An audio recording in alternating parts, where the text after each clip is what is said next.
Hello students, welcome to Panchajanya AS. ನಾನು ನವೀನ್ ಕುಮಾರ್. ಇವತ್ತಿನ the Hindu ಪತ್ರಿಕೆಯ ವಿಶ್ಲೇಷಣೆಗೆ ನಿಮಗೆಲ್ಲರಿಗೂ ಸ್ವಾಗತ.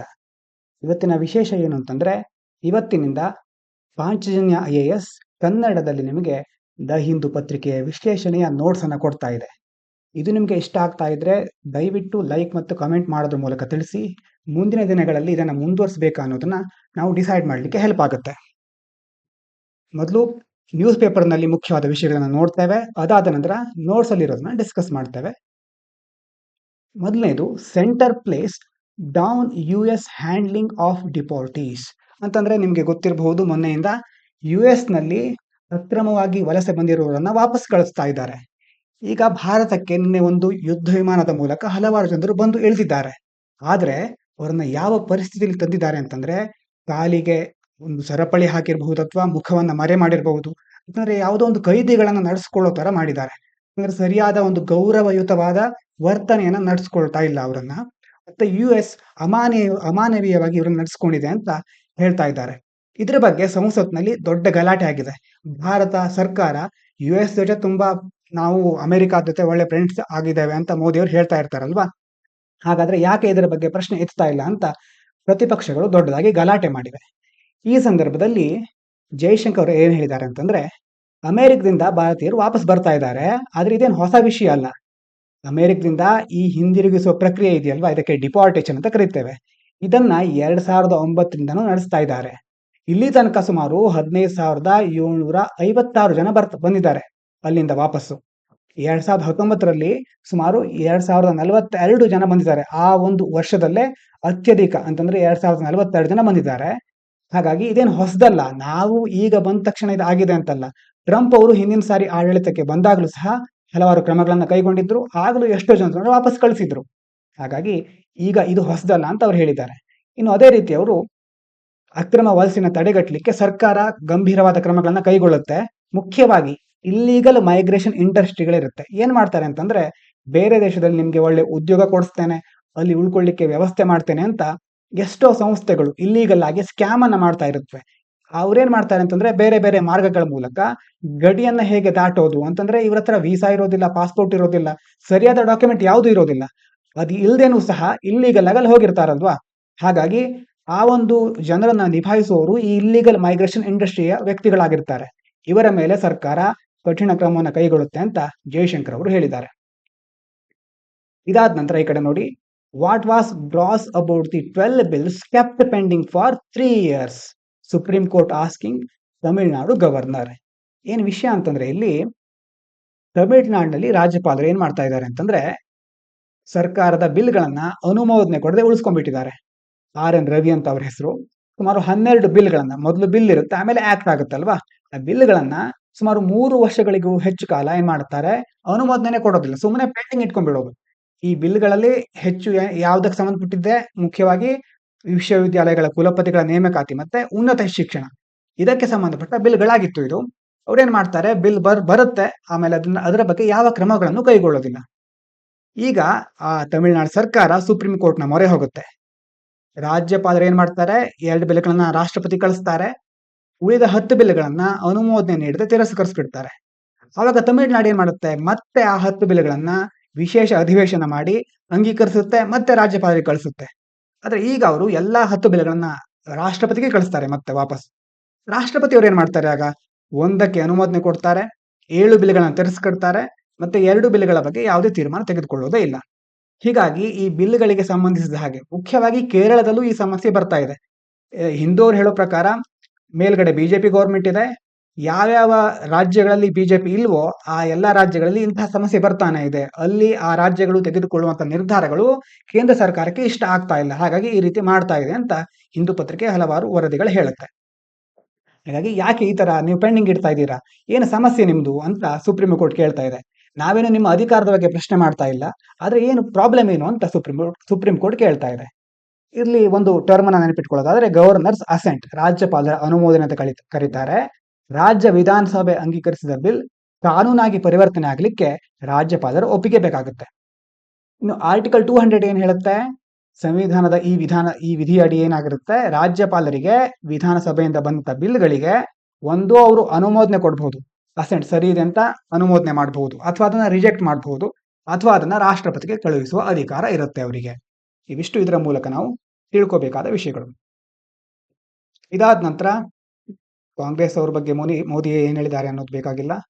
ಮತ್ತೆ ಹಸೀನಾ ಅವರು ಒಂದು ಸ್ಪೀಚ್ ಕೊಟ್ಟಿದ್ದಾರೆ. ಯಾಕಂದ್ರೆ ಬಾಂಗ್ಲಾದೇಶದಲ್ಲಿ ಅಲ್ಲಿರುವ ಯೂನಸ್ ಅವರು ತನ್ನನ್ನ ಕೊಲ್ಲಿಕ್ಕೆ ಪ್ರಯತ್ನ ಪಟ್ಟಿದ್ರು ಅಂತ ಭಾರತದಲ್ಲಿದ್ದಾರೆ ಈಗ ಅವರು. ಹಾಗಾಗಿ ಭಾರತದಿಂದ ಸ್ಪೀಚ್ ಕೊಟ್ಟಿದ್ದಾರೆ ಆನ್ಲೈನ್ ಮೂಲಕ. ನೀವು ಅಲ್ಲಿರುವ ಸರ್ಕಾರ ವಿರುದ್ಧ ಹೋರಾಟ ಮಾಡಿ ಅಂತ ಬಾಂಗ್ಲಾದೇಶದಲ್ಲಿ ಇರೋರಿಗೆ ಅವರು ಹೇಳ್ತಾ ಇದ್ದಾರೆ. ಮುಖ್ಯವಾಗಿ ಕತೆ ನಿಮ್ಗೆ ಗೊತ್ತು, ಶೇಖ್ ಹಸೀನಾ ಅವರ ವಿರುದ್ಧ ಅಲ್ಲಿ ಥ್ರೆಟ್ ಇದೆ, ಅವರಿಗೆ ಅಪಾಯ ಇದೆ. ಅವರು ಭಾರತಕ್ಕೆ ಬಂದ್ಕೊಂಡಿದ್ದಾರೆ ಈಗ ಸದ್ಯಕ್ಕೆ. ಅವರು ಅಲ್ಲಿ ವಾಪಸ್ ಹೋಗ್ಲಿಕ್ಕೆ ಹಲವಾರು ಅಪಾಯಗಳಿದೆ. ಹಾಗೆ ಇಲ್ಲಿಂದ ಅವರು ಸ್ಪೀಚ್ ಕೊಟ್ಟಿದ್ದಾರೆ. ಇದು ಬಾಂಗ್ಲಾದೇಶದ ಎಷ್ಟು ಅಲ್ಲಿ ಇದಾರಲ್ವಾ, ಅಲ್ಲಿ ಅವರಿಗೆ ಏನಾಗ್ತಾ ಇದೆ, ಇದರಿಂದ ಭಾರತದ ಮೇಲೆ ವಿರೋಧ ಉಂಟಾಗಿದೆ. ಅವರು ಭಾರತದ ಪ್ರತಿನಿಧಿಗಳು ಇರ್ತಾರಲ್ವಾ ಅಲ್ಲಿನ ಎಂಬಾಸಿಗಳಲ್ಲಿ, ಅವರ ಮೇಲೆ ಏನ್ ಮಾಡಿದ್ದಾರೆ, ಕೆಲವೊಂದು ಸ್ಯಾಂಕ್ಷನ್ಗಳನ್ನ ಹೊರಡಿಸಿದ್ದಾರೆ. ಈ ರೀತಿ ಕೆಲವೊಂದು ಘಟನೆಗಳು ನಡೀತಾನೆ ಇರುತ್ತೆ. ಇದಾದ್ಮೇಲೆ ಮುಂದಿನ ಪೇಜ್ನಲ್ಲಿ ಮುಖ್ಯವಾದ ವಿಷಯಗಳು ಕಂಡು ಬರ್ತಾ ಇಲ್ಲ. ನಿನ್ನೆ ನೋಡಿದ್ವಿ ಇದರ ಬಗ್ಗೆ, ಏರ್ ಶೋದ ಬಗ್ಗೆ. ಇದಾದ ನಂತರ ಮುಂದಿನ ಪೇಜ್ಗೆ ಹೋಗೋಣ. ಸೆಂಟ್ರಲ್ ಬೇರೆ ಬೇರೆ ವಿಜಯೇಂದ್ರ ಅವರು ಏನ್ ಹೇಳಿದ್ರು, ಡಿ ಕೆ ಶಿವಕುಮಾರ್, ಸಿದ್ದರಾಮಯ್ಯ ಅವರು ಏನ್ ಹೇಳಿದ್ರು ಅನ್ನೋದು ನಮಗೆ ಬೇಕಾಗೋದಿಲ್ಲ. ಇದಾದ ನಂತರ data from hospitals critical in training AI making health care better. ಏನ್ ಹೇಳ್ತಾರೆ ಇದರಲ್ಲಿ, ಆರೋಗ್ಯ ಕ್ಷೇತ್ರದಲ್ಲಿ ಮುಖ್ಯವಾಗಿ AI ಮತ್ತೆ ಮಾಹಿತಿ ಸಂಗ್ರಹಣೆ, ಡೇಟಾ ಸಂಗ್ರಹ ಮಾಡೋದು ಹೇಗೆ, ಮತ್ತೆ ಅದಕ್ಕೆ ಏನು ಸವಾಲುಗಳಿದೆ ಅಂತ ಈ ಒಂದು ಆರ್ಟಿಕಲ್ ನಲ್ಲಿ ಹೇಳ್ತಾರೆ. ಈಗ ಬೇರೆ ಬೇರೆ ವೈದ್ಯಕೀಯ ಕ್ಷೇತ್ರಗಳಿರುತ್ತಲ್ವಾ, ಅದರಲ್ಲಿ AI ನ ಯೂಸ್ ಮಾಡ್ಕೊಳ್ಳಿಕ್ಕೆ ನಮಗೆ ಮುಖ್ಯವಾಗಿ ಸರಿಯಾದ ಮಾಹಿತಿ ಬೇಕಾಗುತ್ತೆ. AI ಗೆ ಮೊದಲು ತುಂಬಾ ಡೇಟಾಗಳನ್ನ ಫಿಲ್ ಮಾಡಬೇಕಾಗುತ್ತೆ. ಆದ್ರೆ ಈ ಆರೋಗ್ಯಕ್ಕೆ ಸಂಬಂಧಿತವಾದಂತಹ ಮಾಹಿತಿ ಸುಲಭವಾಗಿ ಸಿಕ್ಕೋದಿಲ್ಲ. ಯಾಕಂದ್ರೆ ಮೊದಲನೇ ಕಾರಣ ಗೌಪ್ಯತೆ ಮತ್ತು ನೈತಿಕ ಸವಾಲುಗಳು. ಅಂತಂದ್ರೆ ಒಬ್ಬರ ಪೇಷಂಟ್ನ ಡೀಟೇಲ್ಸ್ ಅನ್ನ ಹಾಗೆ ಬೇಕಾದ ರೀತಿಯಲ್ಲಿ ಯಾವುದೋ ಒಂದು AI ಅನ್ನ ಟ್ರೈನ್ ಮಾಡ್ಲಿಕ್ಕೆ ಕೊಡೋ ಹಾಗಿಲ್ಲ. ಅದು ಪ್ರತಿಯೊಬ್ಬರ ಡಾಕ್ಟರ್ನ ಪ್ರೊಫೆಷನ್ಗೆ ಸ್ವಲ್ಪ ಎಥಿಕ್ಸ್ಗೆ ಸ್ವಲ್ಪ ವಿರುದ್ಧ ಆದ ಹಾಗೆ. ಅಂತಂದ್ರೆ ಅವರು ಪೇಷಂಟಿನ ಮಾಹಿತಿಯನ್ನ ಸರಿಯಾಗಿ ಗೌಪ್ಯವಾಗಿ ನಿರ್ವಹಿಸಬೇಕಾಗಿರುತ್ತೆ. ಹೀಗಾಗಿ ಅದನ್ನ ಹೊರಗಡೆ ಕೊಟ್ಟರೆ ನೈತಿಕವಾಗಿ ಮತ್ತೆ ಗೌಪ್ಯತೆಗೆ ಧಕ್ಕೆ ಬರುತ್ತೆ. ಇನ್ನು ವ್ಯಾಪಾರ ಹಾಗೂ ವಾಣಿಜ್ಯ ಅಂಶಗಳು ಇದೇನು, ಮುಖ್ಯವಾಗಿ ಯಾವುದೇ ಒಂದು ಫಾರ್ಮಾಸ್ಯೂಟಿಕಲ್ ಕಂಪನಿ ಆಗಿರಬಹುದು, ಅಥವಾ ಯಾವುದೇ ಒಂದು ವೈದ್ಯಕೀಯ ಅಥವಾ ಒಂದು ಹಾಸ್ಪಿಟಲ್ ಆಗಿರಬಹುದು, ಅದೇನ್ ಮಾಡುತ್ತೆ, ತನ್ನ ಬಳಿ ಇರುವಂತಹ ರೋಗಿಗಳ ಡೇಟಾಗಳನ್ನ ತಾನೇ ಇಟ್ಟುಕೊಳ್ಳುತ್ತೆ. ಬೇರೆ ಕಡೆ ಕೊಟ್ಬಿಟ್ರೆ ಅದನ್ನ ಬೇರೆ ಹಾಸ್ಪಿಟಲ್ಗಳು ಅಥವಾ ಯಾವುದೇ ಒಂದು ಟೆಕ್ನಾಲಜಿಯವರು ಅದನ್ನ ಉಪಯೋಗಿಸ್ಕೊಂಡು ಹೆಚ್ಚು ಲಾಭವನ್ನ ಗಳಿಸ್ತಾರೆ. ಅದು ಈ ಕಂಪನಿಗಳಿಗೆ, ಈ ಬೇರೆ ಬೇರೆ ಹಾಸ್ಪಿಟಲ್ಗಳಿಗೆ ಇಷ್ಟ ಇರೋದಿಲ್ಲ. ದೊಡ್ಡ ದೊಡ್ಡ ಕಂಪನಿಗಳು ಇದನ್ನ ನಡೆಸ್ತಾ ಇರ್ತಾವಲ್ವಾ, ಅವರಿಗೆ ಇದು ಇಷ್ಟ ಇರೋದಿಲ್ಲ. ಹಾಗಾಗಿ ಅವರ ವಾಣಿಜ್ಯಕ್ಕೆ ಇದು ತಡೆ ಆಗುತ್ತೆ. ಇನ್ನು ಮೂರನೇದು ಸಾಂಸ್ಥಿಕ ವೈವಿಧ್ಯತೆ. ಅಂತಂದ್ರೆ ಪ್ರತಿಯೊಂದು ಸಂಸ್ಥೆ, ವೈದ್ಯಕೀಯ ಸಂಸ್ಥೆ ಇರುತ್ತೆ, 3 ಸಂಸ್ಥೆ ಇದೆ ಅಂತ ಆದ್ರೆ ಒಬ್ಬ ರೋಗಿಯ ಮಾಹಿತಿಯನ್ನ ಕಲೆಕ್ಟ್ ಮಾಡುವ ವಿಧಾನ ಇರುತ್ತಲ್ವಾ, ಅದು ಬೇರೆ ಬೇರೆ ಇರುತ್ತೆ. ಒಂದೇ ಮಾಹಿತಿಯನ್ನ ಎಲ್ಲರೂ ಒಂದೇ ರೀತಿಯಲ್ಲಿ ಕಲೆಕ್ಟ್ ಮಾಡ್ತಾ ಇರೋದಿಲ್ಲ. ಆ ವೈವಿಧ್ಯತೆಯಿಂದಾಗಿ AI ಗೆ ಒಂದು ವೇಳೆ ಡೇಟಾ ಕೊಟ್ಟರೂ ಸಹ, ಮಾಹಿತಿಯನ್ನ ಕೊಟ್ಟರೂ ಸಹ ಅದನ್ನ ಸರಿಯಾದ ರೀತಿಯಲ್ಲಿ ಅಳವಡಿಸಲಿಕ್ಕೆ ಎಷ್ಟೋ ಸಾರಿ ಕೆಲವೊಂದು ಸಮಸ್ಯೆಗಳು ಬರುತ್ತೆ. AI ಮತ್ತು ವೈದ್ಯಕೀಯ ಕ್ಷೇತ್ರ ನೋಡೋದಾದ್ರೆ ಜೀನೋಟೈಪ್ ಪ್ರಭಾವ, ಜೆನೆಟಿಕ್ ಇನ್ಫ್ಲುಯೆನ್ಸ್ ಅಂತ ಕರೀತಾರೆ. ಪ್ರತಿಯೊಬ್ಬರ ದೇಹ ಪ್ರತ್ಯೇಕವಾಗಿರುತ್ತೆ. ಹಾಗಾಗಿ ಒಂದೇ ರೀತಿಯ ಔಷಧ ಎಲ್ಲರಿಗೂ ಸರಿಯಾದ ರೀತಿಯಲ್ಲಿ ಕಾರ್ಯನಿರ್ವಹಿಸ್ತಾ ಇರುವುದಿಲ್ಲ. ಅದನ್ನ ಅಂದ್ರೆ ಈಗ ಏನ್ ಮಾಡ್ಬೇಕು ಅಂತಂದ್ರೆ, ಈಗ ಅಂತಂದ್ರೆ ಅವರ ಜೀನ್ಸ್ ಇರುತ್ತಲ್ವಾ, ಆ ಜೀನ್ಸ್ಗಳ ಮಾಹಿತಿಯ ಆಧಾರದ ಮೇಲೆ ನಾವು ಈಗ ಔಷಧಿನ ವಿನ್ಯಾಸ ಮಾಡಬೇಕು. ಇದಕ್ಕೆ AI ಹೆಲ್ಪ್ ಮಾಡುತ್ತೆ. ಇನ್ನು ಆಧುನಿಕ ತಂತ್ರಜ್ಞಾನದ ಮೂಲಕ ನಾವು ನಿಖರವಾಗಿ, ಅಂದ್ರೆ ಆನುವಂಶಿಕ ರೋಗ ಅಂತ ಹೇಳ್ತೇವೆ, ಒಂದು ಜನರೇಷನ್ ಅಲ್ಲಿ ತಂದೆಯಿಂದ ಅಥವಾ ತಾತನಿಂದ ಈ ತರ ಆನುವಂಶಿಕವಾಗಿ ಹಲವಾರು ಕಾಯಿಲೆಗಳು ಬರ್ತಾ ಇರುತ್ತೆ. ಈಗ ಈ ಮಾಹಿತಿಯನ್ನು ಉಪಯೋಗಿಸ್ಕೊಂಡ್ಬಿಟ್ರೆ ನಾವು ಹೊಸ ಔಷಧಿಯನ್ನು ಬಳಸ್ಕೊಂಡು ಯಾವ ಒಂದು ಕಾರಣದಿಂದ ಆ ಜೀನ್ನಲ್ಲಿ ಏನು ಡಿಫೆಕ್ಟ್ ಇದೆ ಹಾಗಾದ್ರೆ ಅನ್ನೋದನ್ನ ಕಂಡು ಹಿಡಿದು ಅವರಿಗೆ ನೇರವಾಗಿ ಆ ಕಾಯಿಲೆಯನ್ನ ಗುಣಪಡಿಸುವಂತಹ ಔಷಧಗಳನ್ನು ತಯಾರಿಸಬಹುದು. ಇನ್ನು ಹಸಿರು ರಾಸಾಯನಿಕ ತಂತ್ರಜ್ಞಾನ, ಗ್ರೀನ್ ಕೆಮಿಸ್ಟ್ರಿ ಅಂತ ಕರೀತಾರೆ, ಇದೇನ್ ಮಾಡುತ್ತೆ, ನೈಸರ್ಗಿಕವಾದಂತಹ ಎಂಜೈಮ್ಗಳನ್ನ ಬಳಸ್ಕೊಳ್ಳುತ್ತೆ. ಅದರ ಮೂಲಕ ಪರಿಸರ ಸ್ನೇಹಿ ರಾಸಾಯನಿಕ ವಿಧಾನಗಳನ್ನ ಅಭಿವೃದ್ಧಿಪಡಿಸಲಿಕ್ಕೆ ಸಾಧ್ಯ ಆಗುತ್ತೆ. ಅಂತಂದ್ರೆ ಈಗ ಬೇರೆ ಬೇರೆ ಕೆಮಿಕಲ್ಗಳಿರುತ್ತೆ, ಎಷ್ಟೋ ಕೆಮಿಕಲ್ಗಳು ಏನಾಗಿರುತ್ತೆ, ಕೃತಕವಾಗಿ ಲ್ಯಾಬ್ನಲ್ಲಿ ತಯಾರು ಮಾಡಿರ್ತಾರಲ್ವಾ, ಅದರಿಂದ ದೇಹದ ಮೇಲೆ ಸೈಡ್ ಎಫೆಕ್ಟ್ ಆಗುತ್ತೆ. ಆದ್ರೆ ಹಸಿರು ರಾಸಾಯನಿಕ ತಂತ್ರಜ್ಞಾನದಿಂದ ನಾವು ನೈಸರ್ಗಿಕವಾದಂತಹ ಎಂಜೈಮ್ಗಳನ್ನ ಬಳಸ್ಕೊಂಡು ಪರಿಸರ ಸ್ನೇಹಿಯಾದ ವಿಧಾನಗಳನ್ನ ಅಭಿವೃದ್ಧಿಪಡಿಸಲಿಕ್ಕೆ ಆಗುತ್ತೆ. ಇದರಲ್ಲಿ ಕೆಲವೊಂದು ಪದಗಳು ಬಂದಿರುತ್ತೆ, ನೋಡ್ಕೊಳ್ಳಿ.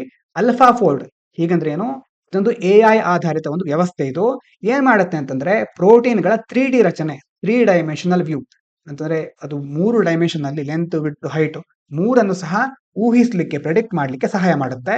ಇದರಿಂದ ಹೊಸ ಔಷಧ ಸಂಶೋಧನೆಗೆ ಬಹಳ ದೊಡ್ಡ ಮಟ್ಟದಲ್ಲಿ ಹೆಲ್ಪ್ ಆಗುತ್ತೆ. ಜೀನೋಮಿಕ್ಸ್ ಅಂತಂದ್ರೆ ಇದು ಜೀವಿಗಳ DNA ಮಾಹಿತಿಯನ್ನ ಅಧ್ಯಯನ ಮಾಡುವ ವಿಜ್ಞಾನದ ಒಂದು ಶಾಖೆ. ಇದಾದ ನಂತರ ಮುಂದಿನ ಪೇಜ್ಗೆ ಹೋಗೋದಾದ್ರೆ, ಬೆಂಗಳೂರಿನ ಬೇರೆ ಬೇರೆ ನ್ಯೂಸ್ಗಳು ಬೇಕಾಗೋದಿಲ್ಲ, ಸ್ಥಳೀಯ ವರದಿಗಳು ಅದನ್ನು ನಾವು ನೋಡೋದಿಲ್ಲ. ನೋಡಿ, ಮೊದಲನೇ ಪೇಜ್ನಲ್ಲಿ ತಮಿಳುನಾಡು ಬಗ್ಗೆ ಹೇಳಿದ್ವಿ. ಇಲ್ಲಿ ಏನಾಗಿದೆ, ಕೇರಳದ ಗವರ್ನರ್ ಬಗ್ಗೆ ಸುಪ್ರೀಂ ಕೋರ್ಟ್ ಮತ್ತೆ ಚಾರ್ಜ್ ತಗೊಳ್ತಾ ಇದೆ. ನೀವ್ ಯಾಕೆ ಅಷ್ಟು ಡಿಲೇ ಮಾಡ್ತಾ ಇದ್ದೀರಾ ಅಸೆಂಟ್ ಕೊಡೋದಕ್ಕೆ ಅಂತಂದ್ರೆ, ಒಂದು ಬಿಲ್ ಬಂದಾಗ ಯಾಕೆ ಅದನ್ನ ಅಷ್ಟು ಬೇಗ ಮುಂದುವರಿಸ್ತಾ ಇಲ್ಲ, ಯಾಕೆ ಸುಮ್ಮನೆ ಪೆಂಡಿಂಗ್ ಇಡ್ತಾ ಇದ್ದಾರಾ ಅಂತ ಕೇರಳದ ಗವರ್ನರ್ ಮೇಲೆ ಸುಪ್ರೀಂ ಕೋರ್ಟ್ ಮತ್ತೆ ಹೇಳ್ತಾ ಇದೆ. ಇದಾದ ನಂತರ ಮುಂದಿನ ಪೇಜ್ಗೆ ಹೋಗೋಣ. ಮುಖ್ಯವಾದ ವಿಷಯಗಳು ಯಾವುದೂ ಇಲ್ಲ, ಬೇರೆ ಬೇರೆ ತಿಂಡಿಗಳ ಬಗ್ಗೆ ಕೊಡ್ತಾ ಇದ್ದಾರೆ. ಈಗ ಎಡಿಟೋರಿಯಲ್ಗೆ ಬಂದಿದ್ದೇವೆ. The primary lessons from the Reagan air crash. ಒಂದು ಏರ್ ಕ್ರ್ಯಾಶ್ ಆಗಿದೆ ಅಮೆರಿಕದಲ್ಲಿ, ಅದರಿಂದ ನಾವೇನೇನು ಕಲ್ತ್ಕೋಬಹುದು, ಹಾಗಾಗಿ ಭಾರತದಲ್ಲಿ ಏನೇನು ತೊಂದರೆಗಳಿದೆ, ಇದು ಮುಖ್ಯವಾಗಿ ವಿಮಾನಯಾನದಲ್ಲಿ ಆಗುವಂತಹ ದುರ್ಘಟನೆಗಳ ಬಗ್ಗೆ ಹೇಳುತ್ತೆ. ಭಾರತದಲ್ಲಿ ಏನಾಗಿದೆ, ಈಗ ಏರ್ ಕ್ರಾಫ್ಟ್ ಅಲ್ಲಿ ಕೆಲವೊಂದು ಮಾಹಿತಿಗಳು ತುಂಬಾ ಇಂಪಾರ್ಟೆಂಟ್ ಆಗಿರುತ್ತೆ. ಹೇಗೆ ಅದು ನಡೀತು ಅನ್ನೋದು, ಆ ಮಾಹಿತಿಯನ್ನ ಸರಿಯಾಗಿ ಹೊರಗಡೆ ಬಿಡೋದೇ ಇಲ್ಲ. ಅಂತಂದ್ರೆ ಪ್ರಮುಖ ಮಾಹಿತಿಯನ್ನ ಸಾರ್ವಜನಿಕರ ಮುಂದೆ ಬಹಿರಂಗಪಡಿಸೋದಿಲ್ಲ. ವಿಮಾನದಲ್ಲಿ ಏನಾಗಿರುತ್ತೆ, ಒಂದು ಡೇಟಾ ರೆಕಾರ್ಡರ್ ಇರುತ್ತೆ, ಮತ್ತೆ ಒಂದು ಕಾಕ್ಪಿಟ್ ವಾಯ್ಸ್ ರೆಕಾರ್ಡರ್ ಇರುತ್ತೆ. ಅದು ಈ ಎಲ್ಲಾ ಒಂದು ಮಾಹಿತಿಯನ್ನ ಸಂಗ್ರಹಿಸಿಟ್ಕೊಂಡಿರುತ್ತೆ. ಇದನ್ನ ಸಂಪೂರ್ಣವಾಗಿ ಹೊರಗಡೆ ಬಿಡೋದಿಲ್ಲ. ಹೀಗಾಗಿ ಏನಾಗುತ್ತೆ, ಯಾಕೆ ವಿಮಾನಯಾನ ದುರ್ಘಟನೆ ಆಯಿತು ಅನ್ನೋ ಕಾರಣವನ್ನ ಪತ್ತೆ ಹಚ್ಚಲಿಕ್ಕೆ ಆಗೋದಿಲ್ಲ. ಆದ್ರೆ ಬೇರೆ ಬೇರೆ ದೇಶಗಳಲ್ಲಿ ಏನಾಗ್ತಾ ಇದೆ, ಈ ದಾಖಲೆಯನ್ನ ತೆರೆದಿಡ್ತಾರೆ. ಹೀಗಾಗಿ ಮುಂದಿನ ಸುರಕ್ಷತಾ ಕ್ರಮಗಳನ್ನ ಕೈಗೊಳ್ಳಿಕ್ಕೆ ಇದರಿಂದ ಸಾಧ್ಯ ಆಗುತ್ತೆ. ಭಾರತದಲ್ಲಿ ಇದಿನ್ನೂ ಟ್ರಾನ್ಸ್ಪರೆನ್ಸಿ ಅಂತಂದ್ರೆ ಪಾರದರ್ಶಕವಾಗಿ ನಡಿಬೇಕು. ಕೆಲವೊಂದು ಸರಿ ಏನಾಗುತ್ತೆ, ಭದ್ರತಾ ಪ್ರಕ್ರಿಯೆಗಳನ್ನ ಸರಿಯಾಗಿ ಪರಿಗಣಿಸೋದೇ ಇಲ್ಲ. ವಿಮಾನಯಾನದಲ್ಲಿ ಒಂದು ಸಂಸ್ಥೆ ಇದೆ, ICAO ಅಂತ, ಇಂಟರ್ನ್ಯಾಷನಲ್ ಸಿವಿಲ್ ಏವಿಯೇಷನ್ ಆರ್ಗನೈಸೇಷನ್. ಇದೇನ್ ಮಾಡುತ್ತೆ, ಕೆಲವೊಂದು ಭದ್ರತಾ ನಿಯಮಗಳನ್ನ ಹೇಳುತ್ತೆ. ಆದ್ರೆ ಎಷ್ಟೋ ರಾಷ್ಟ್ರಗಳು ಅವುಗಳನ್ನ ಸರಿಯಾಗಿ ಪಾಲಿಸೋದೇ ಇಲ್ಲ. ಉದಾಹರಣೆಗೆ 2010ರಲ್ಲಿ ಮಂಗಳೂರಿನಲ್ಲಿ ವಿಮಾನ ಅಪಘಾತ ಸಂಭವಿಸುತ್ತೆ. ಇಲ್ಲಿ ವಿಮಾನ ನಿಲ್ದಾಣಗಳನ್ನ ಅಥವಾ ಅದರ ನಿಯಮಗಳನ್ನ ಸರಿಯಾಗಿ ಪಾಲಿಸ್ತಾನೆ ಇರಲಿಲ್ಲ ಅನ್ನುವಂತ ಮಾತಿದೆ. ಅದಾದ್ಮೇಲೆ 2024ರಲ್ಲಿ ದಕ್ಷಿಣ ಕೊರಿಯಾದ ಅಪಘಾತದಲ್ಲೂ ಇದೇ ರೀತಿಯ ಒಂದು ಅಸಡ್ಡೆಯನ್ನ ಮಾಡಿದ್ರು. ನಿಯಮಗಳ ಬಗ್ಗೆ ಹೆಚ್ಚು ತಲೆ ಕೆಡಿಸ್ಕೊಳ್ಳಿಲ್ಲ, ಹೇಗ್ ಬೇಕೋ ಹಾಗಿದ್ರು ಅನ್ನುವಂತ ಒಂದು ಮಾತು ಕೇಳಿ ಬರ್ತಾ ಇದೆ. ಸುರಕ್ಷತಾ ಕ್ರಮಗಳನ್ನ ಸರಿಯಾಗಿ ಅನುಸರಿಸದೆ ಇರೋದ್ರಿಂದಾನೇ ಇಂತಹ ದುರಂತಗಳು ನಡೀತಾ ಇದೆ ಅಂತ ಹೇಳ್ತಾ ಇದ್ದಾರೆ. ಇದರಲ್ಲಿ ಬರುವಂತಹ ಒಂದು ಎರಡು ಇನ್ಫಾರ್ಮೇಶನ್ ಅಥವಾ ನಿಮಗೆ ಶಬ್ದಗಳನ್ನ ತಿಳಿಸೋದಾದ್ರೆ, ಫ್ಲೈಟ್ ಡೇಟಾ ರೆಕಾರ್ಡರ್ ಇದೇನ್ ಮಾಡುತ್ತೆ, ವಿಮಾನದಲ್ಲಿ ನಡೆದ ಎಲ್ಲಾ ತಾಂತ್ರಿಕ ಮಾಹಿತಿ, ಟೆಕ್ನಾಲಜಿ ಏನಾಗ್ತಾ ಇದೆ, ಯಾವ ಇನ್ಸ್ಟ್ರೂಮೆಂಟ್ ಹೇಗೆ ವರ್ಕ್ ಆಗ್ತಾ ಇದೆ, ಪ್ರತಿಯೊಂದು ಡೇಟಾವನ್ನ ದಾಖಲೆ ಮಾಡುತ್ತೆ. ಇದೆಲ್ಲವನ್ನ ಸಂಗ್ರಹ ಮಾಡಿ ಇಟ್ಕೊಳ್ಳುತ್ತೆ. ಅದಾದ್ಮೇಲೆ ಕಾಕ್ಪಿಟ್ ವಾಯ್ಸ್ ರೆಕಾರ್ಡರ್ ಇದೇನ್ ಮಾಡುತ್ತೆ, ಪೈಲಟ್ ಮತ್ತೆ ನಿಯಂತ್ರಣ ಕೇಂದ್ರ, ಕೆಳಗಡೆ ಕಂಟ್ರೋಲ್ ಸೆಂಟರ್ ಅಂತ ಇರುತ್ತಲ್ವಾ, ಆ ಒಂದು ಸೆಂಟರ್ ಮತ್ತೆ ಪೈಲಟ್ ನಡುವೆ ಏನೇನ್ ಸಂಭಾಷಣೆ ನಡೀತು, ಯಾವ ಒಂದು ಲಾಸ್ಟ್ ಏನ್ ಹೇಳ್ತಾ ಇದ್ರು ಅವರು ಅನ್ನೋದೆಲ್ಲ ಇಲ್ಲಿ ರೆಕಾರ್ಡ್ ಆಗಿರುತ್ತೆ. ಆ ಉಪಕರಣಕ್ಕೆ ಏನಂತ ಕರೀತಾರೆ, ಕಾಕ್ಪಿಟ್ ವಾಯ್ಸ್ ರೆಕಾರ್ಡರ್. ಇದು ಈ ಎಡಿಟೋರಿಯಲ್ ಇಂದ ನಾವು ತಿಳ್ಕೊಬೇಕಾದಂತ ಅಂಶ. ಕೆಳಗಡೆ ಸಾಗಾ of regulating India's thermal power emissions. Thermal power ಅಂತಂದ್ರೆ ಉಷ್ಣ ವಿದ್ಯುತ್ ಸ್ಥಾವರಗಳು ಅಂತ ಹೇಳ್ತೀವಲ್ವಾ, ಅದ್ರಲ್ಲಿ ಏನಾಗ್ತಾ ಇದೆ, ಸಲ್ಫರ್ ಡೈಆಕ್ಸೈಡ್ SO2 ಅಂತ ಹೇಳ್ತಾರೆ. ಇದಕ್ಕೆ ಸಂಬಂಧಪಟ್ಟ ಕೆಲವು ನಿಯಮಗಳನ್ನ ಜಾರಿಗೊಳಿಸಲಿಕ್ಕೆ ಸರ್ಕಾರ ವಿಳಂಬ ಮಾಡ್ತಾ ಇದೆ. ಆದಷ್ಟು ಬೇಗ ಅದನ್ನ ಜಾರಿಗೊಳಿಸ್ಬಿಟ್ರೆ ಒಳ್ಳೆ ಬದಲಾವಣೆ ಆಗ್ತಿತ್ತು ಪರಿಸರಕ್ಕೆ ಸಂಬಂಧಪಟ್ಟ ಹಾಗೆ. ಆದ್ರೆ ಸರ್ಕಾರ ಅವುಗಳನ್ನ ಬಹಳ ಬೇಗ ಜಾರಿಗೊಳಿಸ್ತಾ ಇಲ್ಲ. ಮೊದಲು ಏನ್ ಮಾಡ್ತು, ಒಂದು ದಿನಾಂಕವನ್ನ ಫಿಕ್ಸ್ ಮಾಡಿತ್ತು. ಈಗ ಅಂತಿಮ ದಿನಾಂಕವನ್ನ 2027ರ ಡಿಸೆಂಬರ್ 31ಕ್ಕೆ ಮುಂದೂಡಿದೆ. ಅಂತಂದ್ರೆ 3 ವರ್ಷ ಮುಂದೂಡ್ಬಿಟ್ಟಿದೆ. ಈಗ ಅಂದ್ರೆ ಮುಖ್ಯವಾಗಿ ಉಷ್ಣ ವಿದ್ಯುತ್ ಸ್ಥಾವರಗಳಿಂದ ಬಿಡುಗಡೆ ಆಗುತ್ತೆ ಸಲ್ಫರ್ ಡೈಆಕ್ಸೈಡ್. ಇದನ್ನ ಯಾವ ರೀತಿ ಎಮಿಟ್ ಮಾಡಬೇಕು, ಅವರು ಎಷ್ಟು ಎಮಿಟ್ ಮಾಡಿದ್ರೆ ಒಳ್ಳೇದು ಅನ್ನೋದ್ರ ಬಗ್ಗೆ ರೂಲ್ಸ್ ಇತ್ತು. ಇದನ್ನ 3 ವರ್ಷಗಳ ಕಾಲ ಮುಂದೂಡಿದೆ. ಆದ್ರೆ ಯಾಕೆ ಅದನ್ನ ಮುಂದೂಡಿದ್ದಾರೆ ಅನ್ನೋದ್ರ ಬಗ್ಗೆ ಸರಿಯಾದ ಕಾರಣನ ಕೊಟ್ಟಿಲ್ಲ. ಇದರಿಂದ ಏನಾಗುತ್ತೆ, ಜನರ ಆರೋಗ್ಯ ಮತ್ತೆ ಪರಿಸರದ ಮೇಲೆ ತೀವ್ರ ಪರಿಣಾಮ ಉಂಟಾಗುತ್ತೆ. ಕೆಲವೊಂದು ಸರ್ಕಾರ ಏನ್ ಹೇಳುತ್ತೆ ಅಂತಂದ್ರೆ, ಈ ಭಾರತೀಯ ಕಲ್ಲಿದ್ನಲ್ಲಿ, ನಮ್ಮ ದೇಶದ ಕಲ್ಲಿದ್ದಲು ಇದೆಯಲ್ವಾ, ಇದರಲ್ಲಿ ಸಲ್ಫರ್ ಅಂಶ ಕಡಿಮೆ ಇದೆ. ಹಾಗಾಗಿ ಈ ಎಮಿಷನ್ ರಿಡಕ್ಷನ್ ಕೆಲವೊಂದು ರೂಲ್ಸ್ ಗಳಿದೆಯಲ್ವಾ, ಅದನ್ನ ಕೈಗೊಳ್ಳಿದ್ರೆ ಸಾಕಾಗ್ಬಿಡ್ತಿತ್ತು. ಅಂತಂದ್ರೆ ಸರ್ಕಾರ ಈ ರೂಲ್ಸ್ ಅನ್ನ ಅಪ್ಲೈ ಮಾಡಿದ್ರೆ ಸಾಕಾಗ್ತಾ ಇತ್ತು ಅಂತ ಹೇಳ್ತಾ ಇದ್ದಾರೆ. ಆದ್ರೆ ಕೆಲವೊಂದು ಸರ್ಕಾರ ಮತ್ತೆ ಸಂಬಂಧಿತ ಸಂಸ್ಥೆಗಳು ಏನ್ ಹೇಳ್ತಾ ಇವೆ, ಈ ಫ್ಲೂ ಗ್ಯಾಸ್ ಡಿಸಲ್ಫರೈಸೇಷನ್ ಅನ್ನುವಂತ ಒಂದು ತಂತ್ರಜ್ಞಾನವನ್ನ ಅಳವಡಿಸೋದ್ರ ಬಗ್ಗೆ ಅವರು ಚರ್ಚೆ ಮಾಡ್ತಾ ಇದ್ದಾರೆ. ಅವ್ರೇನ್ ಈಗ ಬೇರೆ ತಂತ್ರಜ್ಞರು ಅಥವಾ ಎಕ್ಸ್ಪರ್ಟ್ ಗಳಿಗೆ ಹೇಳೋದೇನು, ಈಗ ನಿಮ್ಗೆ ಭಾರತದಲ್ಲಿ ಸಲ್ಫರ್ ಅಂಶ ಅಷ್ಟೇನು ಇಲ್ಲ, ಹಾಗಾಗಿ ಈಗಲೇ ಸರಿಯಾದ ಕ್ರಮಗಳನ್ನ ಕೈಗೊಳ್ಳಿ, ಆ ರೂಲ್ಸ್ ಗಳನ್ನ ಅಪ್ಲೈ ಮಾಡಿ ಅಂತ ಹೇಳಿದ್ರೆ ಸರ್ಕಾರ ಮತ್ತೆ ಬೇರೆ ಬೇರೆ ಸಂಸ್ಥೆಗಳು ಬೇರೆ ಟೆಕ್ನಾಲಜಿನ ಯೂಸ್ ಮಾಡೋಣ, ಅದ್ರ ಬಗ್ಗೆ ನಾವು ಥಿಂಕ್ ಮಾಡ್ತಾ ಇದ್ದೀವಿ ಅಂತ ಮುಂದೂಡ್ತಾ ಇದ್ದಾರೆ. ಕೆಲವರು ಏನ್ ಹೇಳ್ತಾರೆ, ಈ ತಂತ್ರಜ್ಞಾನ ಇದೆಯಲ್ವಾ, ಇದು ಹೆಚ್ಚು ದುಬಾರಿ ಆಗಿದೆ, ಹೆಚ್ಚು ಖರ್ಚು ಬೇಕಾಗುತ್ತೆ, ಮತ್ತೆ ಇದು ಕಲ್ಲಿದ್ದಲಿನ ಬಳಕೆನ ಹೆಚ್ಚಿಸ್ತಾ ಇರುತ್ತೆ, ಹಾಗಾಗಿ ಹಾನಿ ಇನ್ನಷ್ಟಾಗುತ್ತೆ ಅಂತ ಹೇಳ್ತಿದ್ದಾರೆ. ಆದ್ರೆ ಇದರಿಂದ ಸರ್ಕಾರ ಏನ್ ಮಾಡ್ತಾ ಇದೆ, ಇದನ್ನೇ ಕಾರಣ ಆಗಿಟ್ಕೊಂಡು ನಿಯಮಗಳನ್ನ ಅನುಷ್ಠಾನ ಮಾಡಲಿಕ್ಕೆ ವಿಳಂಬ ಮಾಡ್ತಾ ಇದೆ ಅಂತ ಈ ಆರ್ಟಿಕಲ್ ನಲ್ಲಿ ಹೇಳ್ತಾರೆ. ಇನ್ನು ಇನ್ನೇನ್ ಮಾಡಿದೆ ಸರ್ಕಾರ, ಕೆಲವು ಉಷ್ಣ ವಿದ್ಯುತ್ ಸ್ಥಾವರ ಅಂತ ಹೇಳ್ತೀವಲ್ಲ, ತಾಪ ಅಥವಾ ಉಷ್ಣ ವಿದ್ಯುತ್ ಸ್ಥಾವರ, ಬೇರೆ ಬೇರೆ ವಿದ್ಯುತ್ ಸ್ಥಾವರಗಳಿಗೆ ಬೇರೆ ಬೇರೆ ರೂಲ್ಸ್ ಗಳನ್ನ ಅಥವಾ ಬೇರೆ ಬೇರೆ ಅನುಷ್ಠಾನದ ದಿನಾಂಕಗಳನ್ನ ಹೇಳ್ಕೊಂಡಿದೆ. ಅಂತಂದ್ರೆ ಅದರಿಂದ ಏನಾಗುತ್ತೆ, ವಿದ್ಯುತ್ ಕಂಪನಿಗಳಿಗೆ ಅನುಕೂಲ ಆಗುತ್ತೆ, ಅವರಿಗೆ ಲಾಭ ಆಗೋ ತರ ಡೇಟ್ ಗಳನ್ನ ಸೆಟ್ ಮಾಡ್ಕೊಂಡ್ಬಿಡ್ತಾರೆ. ಆದ್ರೆ ಸಾಮಾನ್ಯ ನಾಗರಿಕರಿಗೆ ಹಾನಿ ಆಗ್ಬಿಡುತ್ತೆ. ಇದಾದ್ಮೇಲೆ ನಾಗರಿಕರ ಮೇಲೆ ಹೆಚ್ಚು ಹಣಭಾರ. ಹೀಗಂದ್ರೆ ಏನು, ಮುಖ್ಯವಾಗಿ ಈ ಫ್ಲೂ ಗ್ಯಾಸ್ ಡಿಸಲ್ಫರೈಸೇಷನ್ ಟೆಕ್ನಾಲಜಿ ಇದೆಯಲ್ವಾ, ಮತ್ತೆ ಬೇರೆ ಬೇರೆ ಮಾಲಿನ್ಯ ನಿಯಂತ್ರಣ ತಂತ್ರಜ್ಞಾನಗಳ ವೆಚ್ಚವನ್ನ ಮುಖ್ಯವಾಗಿ ತುಂಬುವವರು ಯಾರು, ವಿದ್ಯುತ್ ಬಳಕೆದಾರರು, ನಾವು ನೀವು, ನಮ್ಮ ಟ್ಯಾಕ್ಸು ಅಥವಾ ಬೇರೆ ಬೇರೆ ಮೂಲದಿಂದ ಅದಕ್ಕೆ ಹಣ ಹೋಗ್ತಾ ಇರುತ್ತೆ. ಆದ್ರೆ ನಮಗೆ ಉತ್ತಮವಾದ ಗಾಳಿ ವಾತಾವರಣ ಸಿಗ್ತಾ ಇಲ್ಲ. ನಮ್ಮ ಹಣ ಹೋಗ್ತಾ ಇದೆ, ನಮ್ಮ ಹಣ ಆ ಕಡೆ ಹೋಗ್ತಾ ಇದ್ರು ನಮಗೆ ಬೇಕಾದಂತಹ ಸೌಲಭ್ಯಗಳು ಸಿಗ್ತಾ ಇಲ್ಲ ಅಂತ ಅದರಲ್ಲಿ ಹೇಳಿದ್ದಾರೆ. ಇದರಲ್ಲಿ ಬರುವಂತಹ ಒಂದೆರಡು ಶಬ್ದ, ಫ್ಲೂ ಗ್ಯಾಸ್ ಡಿಸಲ್ಫರೈಸೇಷನ್, ಇದೇನೋ ಒಂದು ತಂತ್ರಜ್ಞಾನ. ಇದರಿಂದ ಕಲ್ಲಿದ್ದಲಿನ ಆಧಾರಿತ ವಿದ್ಯುತ್ ಸ್ಥಾವರದ ಇರುತ್ತಲ್ವಾ, ಅದರಲ್ಲಿ ಬಿಡುಗಡೆ ಆಗುವಂತಹ ಸಲ್ಫರ್ ಡೈಆಕ್ಸೈಡ್ ಪ್ರಮಾಣವನ್ನ ಕಡಿಮೆ ಮಾಡಬಹುದು. ಇನ್ನು ಸಲ್ಫರ್ ಡೈಆಕ್ಸೈಡ್ ಯಾಕೆ ಅಷ್ಟು ಕೆಟ್ಟದ್ದು ಅಥವಾ ಅದರಿಂದ ಏನೇನು ಹಾನಿ ಇದೆ, ಮೊದಲನೇದು ವಾಯು ಮಾಲಿನ್ಯ, ಇನ್ನೊಂದು ಆಸಿಡ್ ರೇನ್ ಅಂತ ಹೇಳ್ತೇವೆ, ಅದು ಉಂಟಾಗುತ್ತೆ. ಆಮೇಲೆ ಶ್ವಾಸಕೋಶದ ಸಮಸ್ಯೆ ಮನುಷ್ಯರಲ್ಲಿ ಉಂಟಾಗುತ್ತೆ. ಇದಾದ ನಂತರ ಈ ಕಡೆ ಒಂದು ಚಿಕ್ಕ ಎಡಿಟೋರಿಯಲ್ ಇತ್ತು, call for chaos, US should push for a 2 state solution. ಇದೇನ್ ಹೇಳುತ್ತೆ ಈ ಎಡಿಟೋರಿಯಲ್ ಅಂತಂದ್ರೆ, ಪ್ಯಾಲೆಸ್ತೀನಿಯರ ಸ್ಥಳಾಂತರದ ಬಗ್ಗೆ ಹೇಳ್ತಾ ಇದೆ. ಇದು 1948ರಲ್ಲಿ ಇಸ್ರೇಲ್ ನಿರ್ಮಾಣ ಆಯಿತು. ಆಗ ಸುಮಾರು 7 ಲಕ್ಷಕ್ಕೂ ಹೆಚ್ಚು ಪ್ಯಾಲೆಸ್ತೀನಿಯರನ್ನ ಅವರ ಸ್ವಂತ ಭೂಮಿಯಿಂದ ಹೊರಗಾಕ್ತಾರೆ. ಅದನ್ನ ನಕ್ಬಾ ಅಂತ ಕರೀತಾರೆ, ಅಂತಂದ್ರೆ ಒಂದು ಕ್ಯಾಟಾಸ್ಟ್ರೋಫ್ ಅಥವಾ ಡಿಸಾಸ್ಟರ್ ಅಂತ ಅದರ ಅರ್ಥ. ಈಗ ಮತ್ತೆ ಅಮೆರಿಕದ ಅಧ್ಯಕ್ಷ ಇದ್ದಾರಲ್ವಾ ಡೊನಾಲ್ಡ್ ಟ್ರಂಪ್ ಅವರು, 2.3 ಮಿಲಿಯನ್ ಪ್ಯಾಲೆಸ್ಟೀನಿಯರನ್ನ ಗಾಜಾದಿಂದ ಬಲವಂತವಾಗಿ ಹೊರಹಾಕಲು ಯತ್ನಿಸ್ತಾ ಇದ್ದಾರೆ. ಅಂತಂದ್ರೆ ಅಲ್ಲಿರೋರನ್ನ ಬೇರೆ ಕಡೆ ಕಳಿಸ್ತೇನೆ, ನಾನು ಆ ಗಾಜಾವನ್ನ ವಶಪಡಿಸಿಕೊಂಡು ಅದನ್ನ ಇನ್ನೂ ಚೆನ್ನಾಗಿ ತಯಾರು ಮಾಡ್ತೇನೆ ಅನ್ನುವಂತ ಯೋಜನೆಗಳನ್ನ ಇಟ್ಕೊಂಡಿದ್ದಾರೆ. ಈ ಯೋಜನೆ ಪ್ರಕಾರ ಈ ಪ್ಯಾಲೆಸ್ಟೀನಿಯರನ್ನ ಹತ್ತಿರದ ಬೇರೆ ಬೇರೆ ಅರಬ್ ದೇಶಗಳಿಗೆ ಕಳಿಸ್ತಾರೆ. ಮತ್ತೆ ಗಾಜಾ ಪ್ರದೇಶವನ್ನ ಸಂಪೂರ್ಣವಾಗಿ ಬದಲಾಯಿಸಿಕೊಂಡು ಅದನ್ನ ಅಭಿವೃದ್ಧಿ ಪಡಿಸ್ತಾರೆ. ಅದಕ್ಕೆ ಮಿಡ್ಲ್ ಈಸ್ಟ್ ರಿವೇರಾ ಅಂತ ಒಂದು ಆಕರ್ಷಕವಾದ ಪ್ರದೇಶ ಅಥವಾ ಒಂದು ಐತಿಹಾಸಿಕ ಅಥವಾ ಒಂದು ಪ್ರವಾಸೋದ್ಯಮ ಕ್ಷೇತ್ರ, ಆ ರೀತಿ ಅದನ್ನ ಬದಲು ಮಾಡ್ತಾರೆ ಅಂತ ಅವರು ಪ್ಲಾನ್ ಹಾಕೊಂಡಿದ್ದಾರೆ. ಆದ್ರೆ ಏನ್ ಕರ್ಸ್ಕೊಳ್ಳುತ್ತೆ, ಈ ಪ್ಯಾಲೆಸ್ಟೀನಿಯರಿಗೆ ಬೇರೆ ಕಡೆ ಹೋಗ್ಲಿಕ್ಕೆ ಇಷ್ಟ ಇಲ್ಲ. ಯಾಕಂದ್ರೆ ಪ್ಯಾಲೆಸ್ತೀನಿಯರು ತಮ್ಮ ಭೂಮಿಯನ್ನ ಬಿಟ್ಕೊಡ್ಲಿಕ್ಕೆ ಒಪ್ತಾ ಇಲ್ಲ. ಹೀಗಾಗಿ ಅವರನ್ನ ಬಲವಂತವಾಗಿ ಬೇರೆ ಕಡೆ ಕಳಿಸ್ಬಿಟ್ರೆ ಇದು ಒಂದು ಜನಾಂಗದ ಮೇಲೆ ಮಾಡಿದಂತ ದೌರ್ಜನ್ಯ ಅಂತ ಕರೆಸ್ಕೊಳ್ಳುತ್ತೆ. ಹೀಗಾಗಿ ಬೇರೆ ಬೇರೆ ಅರಬ್ ರಾಷ್ಟ್ರಗಳು ಮತ್ತೆ ಜನರು ಇದಕ್ಕೆ ತೀವ್ರವಾದ ವಿರೋಧವನ್ನು ವ್ಯಕ್ತಪಡಿಸ್ತಾ ಇದ್ದಾರೆ. ಅದರಲ್ಲಿ ಅಮೆರಿಕದ ಸ್ನೇಹಿತ ದೇಶಗಳು ಇದೆ. ಪ್ಯಾಲೆಸ್ತೀನಿಯರನ್ನ ಒಂದು ಸಾರಿ ಹೊರ ಹಾಕ್ಬಿಟ್ರೆ ಅವರು ಮತ್ತೆ ತಮ್ಮ ಹಕ್ಕುಗಳನ್ನ ಮರಳಿ ಪಡೆಯಲಿಕ್ಕೆ ಸಾಧ್ಯನೇ ಆಗುವುದಿಲ್ಲ ಎಂಬ ಅರ್ಥ ಎಲ್ಲ ಅರಬ್ ದೇಶಗಳಿಗೆ ಗೊತ್ತಾಗ್ತಾ ಇದೆ. ಮತ್ತೆ ಸಾಮಾನ್ಯವಾಗಿ ಅರಬ್ ಜನತೆ ಪ್ಯಾಲೆಸ್ತೀನರ ಹಕ್ಕನ್ನ ಬೆಂಬಲಿಸ್ತಾರೆ. ಅಧಿಕಾರಶಾಹಿ ಕೆಲವೊಂದು ದೊಡ್ಡ ದೊಡ್ಡ ಆಟೋಕ್ರಾಟ್ಸ್, ಅಲ್ಲಿನ ರಾಜರಿರ್ತಾರಲ್ವಾ ಅರಬ್ ದೇಶಗಳ ನಾಯಕರು ಸಹ ಈ ಟ್ರಂಪ್ ಅವರ ಯೋಜನೆನ ಒಪ್ಕೊಳ್ತಾ ಇಲ್ಲ. ಮತ್ತೆ ಟ್ರಂಪ್ ಅವರಿಗೆ ಮುಖ್ಯವಾಗಿ ಬಲ ಬರ್ತಾ ಇರೋದು ಇಸ್ರೇಲ್ನ ಬಲಪಂಥೀಯ ನಾಯಕರು, ಇಸ್ರೇಲ್ ಫಾರ್ ರೈಟ್ ವಿಂಗ್, ಅವರು ಅದಕ್ಕೆ ಸಪೋರ್ಟ್ ಮಾಡ್ತಾ ಇದ್ದಾರೆ. ಅದರ ಅರ್ಥ ಏನು, ಗಾಜಾವನ್ನ ಮತ್ತೆ ಯಹೂದಿ ವಸಾಹತು ಅಂತಂದ್ರೆ ಜೀವಿಶ್ ಸೆಟಲ್ಮೆಂಟ್ ಮಾಡ್ಲಿಕ್ಕೆ ಅವರು ಮುಂದಾಗಿದ್ದಾರೆ. ಇದರಿಂದ ಪಶ್ಚಿಮ ಏಷ್ಯಾದ ಶಾಂತಿ ಮತ್ತಷ್ಟು ಹಾಳಾಗುತ್ತೆ ಅಂತ ಹೇಳ್ತಾ ಇದ್ದಾರೆ. ಹಾಗಾಗಿ ಟ್ರಂಪ್ ಅವರು ಏನ್ ಮಾಡ್ತಾರೆ ಅಂತ ಕಾದು ನೋಡ್ಬೇಕು. ಇದಾದ್ಮೇಲೆ ಕಾಣಿಸ್ತಾ ಇರ್ಬೋದು ನಿಮ್ಗೆ,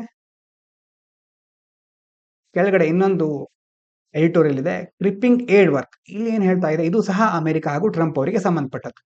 ಅಮೆರಿಕದ ಹತ್ರ ಒಂದು ಸಂಸ್ಥೆ ಇದೆ, USAID ಅಂತ, United States agency for international development.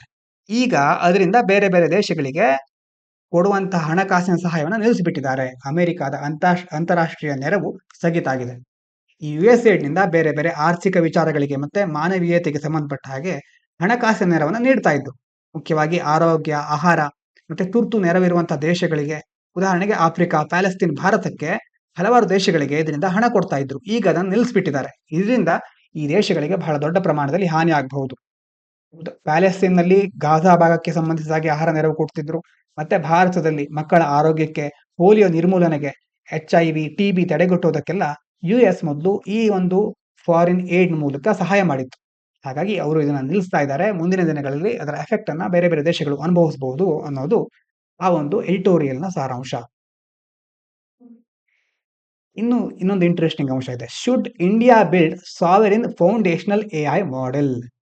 Bharat ಮತ್ತು ಎಐ ತಂತ್ರಜ್ಞಾನದಲ್ಲಿ ಸ್ವಾಯತ್ತತೆ ಅಂತಂದ್ರೆ ನಮ್ಮ ದೇಶದಲ್ಲಿ ಚಾಟ್ ಜಿಪಿಟಿ ಕೇಳಿದಿರಿ, ಮತ್ತೆ ಡೀಪ್ ಸೀಕ್ ಕೇಳಿದಿರಿ. ಭಾರತದ ಯಾವ್ದಾದ್ರು ಕೇಳಿದೀರಾ? ಕೇಳಲಿಕ್ಕೆ ಸಾಧ್ಯ ಇಲ್ಲ, ಯಾಕೆಂದ್ರೆ ಇನ್ನೂ ಬಿಲ್ಡ್ ಆಗಿಲ್ಲ. ಅಂದ್ರೆ ಭಾರತ ಬೇರೆ ಬೇರೆ ಹೆಸರನ್ನ ಹೇಳ್ತಾ ಇದೆ. ಕೃತ್ರಿಮ್ ಅಂತ ಯಾವುದೋ ಒಂದು ಬಂದಿತ್ತು, ಅಥವಾ ಯಾವುದೋ ಒಂದು ಬೇರೆ ಬೇರೆದೆಲ್ಲ ಹೇಳಿದ್ದಾರೆ, ನನಗೆ ನೆನಪಿಲ್ಲ ಈಗ. ಅಂತಂದ್ರೆ ಅಷ್ಟು ಫೇಮಸ್ ಆಗಿಲ್ಲ ಅದರ ಅರ್ಥ. ಹಾಗಾಗಿ ಚಾಟ್ ಜಿಪಿಟಿ, ಡೀಪ್ ಸೀಕ್ ನಂತಹ ಫೌಂಡೇಶನಲ್ ಎಐ ಮಾಡೆಲ್ ಅನ್ನ ಭಾರತ ಬಿಲ್ಡ್ ಮಾಡಿಲ್ಲ. ಇದನ್ನ ಬಿಲ್ಡ್ ಮಾಡ್ಬೇಕಾ? ಹಾಗಾದ್ರೆ ನಮ್ಮದೇ ಆದಂತಹ ಒಂದು ಸ್ವಾಯತ್ತತೆ ಇದರಲ್ಲಿ ಇರಬೇಕಾ ಅನ್ನೋದನ್ನ ಈ ಆರ್ಟಿಕಲ್ ನಲ್ಲಿ ಚರ್ಚೆ ಮಾಡ್ತಿದ್ದಾರೆ.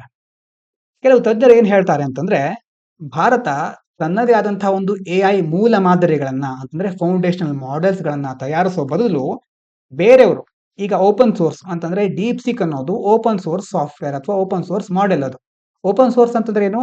ಅದರ ಕೋಡ್ ಅನ್ನ ಆಲ್ರೆಡಿ ಇಂಟರ್ನೆಟ್ ಅಲ್ಲಿ ಫ್ರೀ ಆಗಿ ಇಟ್ಟಿದ್ದಾರೆ. ಯಾರೇ ಹೋಗಿ ಆ ಕೋಡ್ ಅನ್ನ ನೋಡಬಹುದು, ಆ ಪ್ರೋಗ್ರಾಮಿಂಗ್ ಲ್ಯಾಂಗ್ವೇಜ್ ಅನ್ನ ತಿಳ್ಕೋಬಹುದು, ಅದನ್ನ ಅರ್ಥ ಮಾಡ್ಕೋಬಹುದು, ಅದನ್ನ ಯೂಸ್ ಮಾಡಿಕೊಂಡು ತಮ್ಮದೇ ಆದಂತಹ ಒಂದು ಮಾಡೆಲ್ ಅನ್ನ ಕ್ರಿಯೇಟ್ ಮಾಡಬಹುದು. ಭಾರತ ತಾನೇ ಹೋಗಿ ಎಲ್ಲವನ್ನು ಮಾಡೋಕ್ಕಿಂತ ಅದಕ್ಕಿಂತ ಮೊದಲು ಇದು ಇದೆಯಲ್ವಾ ಓಪನ್ ಸೋರ್ಸ್, ಇದನ್ನ ಸರಿಯಾಗಿ ಬಳಸ್ಕೋಬೇಕು, ಅದನ್ನೇ ಅಭಿವೃದ್ಧಿಪಡಿಸಬೇಕು ಅಂತ ಕೆಲವು ತಜ್ಞರು ಹೇಳ್ತಾರೆ. ಸಮಸ್ಯೆ ಏನು ಅಂತಂದ್ರೆ, ಚಿಪ್ ತಯಾರಿಸೋದು ಮತ್ತೆ ಆರ್ಥಿಕ ಅಡಚಣೆಗಳಿದೆ. ಈ ಎಐ ಮಾದರಿಗಳನ್ನ ತಯಾರಿಸಬೇಕಾದ್ರೆ ಮೊದಲು ಅವರಿಗೆ ಟ್ರೈನಿಂಗ್ ಕೊಡ್ಬೇಕಾಗುತ್ತೆ. ಟ್ರೈನಿಂಗ್ ಮಾಡ್ಲಿಕ್ಕೆ ದೊಡ್ಡ ಪ್ರಮಾಣದಲ್ಲಿ ಜಿಪಿಯುಗಳು ಅಂತಂದ್ರೆ ಗ್ರಾಫಿಕ್ಸ್ ಪ್ರೊಸೆಸಿಂಗ್ ಯೂನಿಟ್ಗಳು ಬೇಕಾಗುತ್ತೆ. ಬೇರೆ ಬೇರೆ ಹೊಸ ಹೊಸ ಚಿಪ್ಗಳು ಬೇಕಾಗುತ್ತೆ, ದೊಡ್ಡ ಮಟ್ಟದ್ದು. ಆದ್ರೆ ಭಾರತ ಎಐ ಮಾಡೆಲ್ನ ನಿರ್ಮಿಸಬಹುದು, ಆದ್ರೆ ಚಿಪ್ ತಯಾರಿಕೆಯಲ್ಲಿ ನಾವು ಇನ್ನು ಸ್ವಾವಲಂಬಿ ಆಗಿಲ್ಲ. ನಾವು ಬೇರೆ ದೇಶಗಳಿಂದ ಚಿಪ್ ಅನ್ನ ತಯಾರಿಸ್ಕೊಳ್ತಾ ಇದ್ದೇವೆ. ಉದಾಹರಣೆ, ಚೀನಾ, ಅಮೆರಿಕ ಮತ್ತು ತೈವಾನ್, ಈ ಕಂಪನಿಗಳ ಮೇಲೆ ನಾವು ಇನ್ನೂ ಅವಲಂಬಿತರಾಗಿದ್ದೇವೆ. ಹಾಗಾಗಿ ಇನ್ನೂ ಹೆಚ್ಚು ಹೂಡಿಕೆ ಮಾಡಬೇಕು. ಅದಾದ್ಮೇಲೆ ಬೇಕಾದ್ರೆ ಪ್ಲಾನ್ ಮಾಡೋಣ. ಇನ್ನು ಭಾರತೀಯ ಎಐ ಮಾರುಕಟ್ಟೆ, ನಮ್ಮ ದೇಶದಲ್ಲಿ ಎಐಗೆ ಸಂಬಂಧಪಟ್ಟ ಹಾಗೆ ಮಾರ್ಕೆಟ್ ಹೇಗಿದೆ ಹಾಗಾದ್ರೆ?